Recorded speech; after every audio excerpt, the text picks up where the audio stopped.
How do you analyze phonological processes in unfamiliar languages?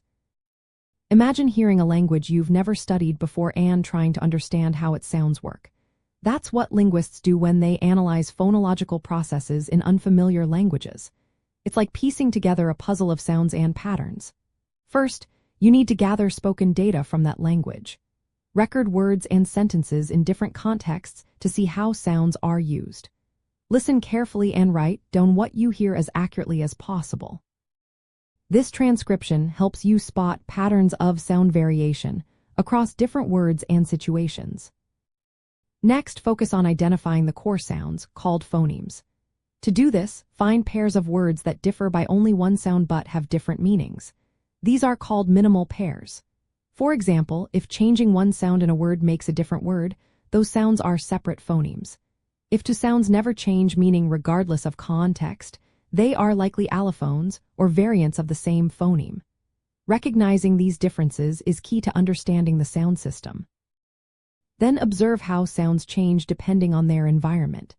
These changes are called phonological processes. Common ones include assimilation, where sounds become more like neighboring sounds, elision, where sounds are left out, insertion, where sounds are added, and metathesis, where sounds switch places. For instance, in some languages, a consonant might be softened or dropped when next to certain sounds. Noticing these patterns helps you understand how the language's sounds interact. To analyze these processes systematically, look for all the places where a particular sound or sound cluster appears. Record when a change happens and how often. For example, if a consonant cluster like /tr/ often simplifies to t in speech, that's a pattern worth noting. Count how many times it occurs versus how many opportunities there were for it to happen. This helps you see if the process is consistent or just a one-time thing. It's also important to consider how words are built. Sometimes, sounds change at the edges of morphemes, which are the smallest units of meaning. For example, adding a suffix might cause a sound change at the boundary. Testing your ideas by finding or creating new examples can confirm whether these sound changes are systematic or irregular.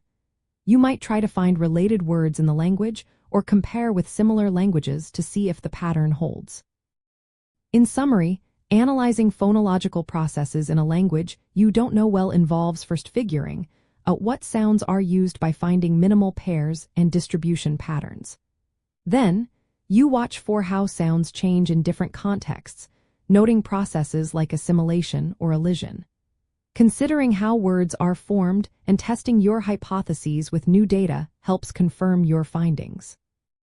For example, if you notice that a consonant cluster like /tr/ often reduces to t in speech, you can identify that as a cluster reduction process. Or if a sound like p changes to f between vowels, you might see that as an environment condition variation. This approach allows linguists to understand the sound system and pronunciation habits of languages they are unfamiliar with, laying the groundwork for further study and comparison.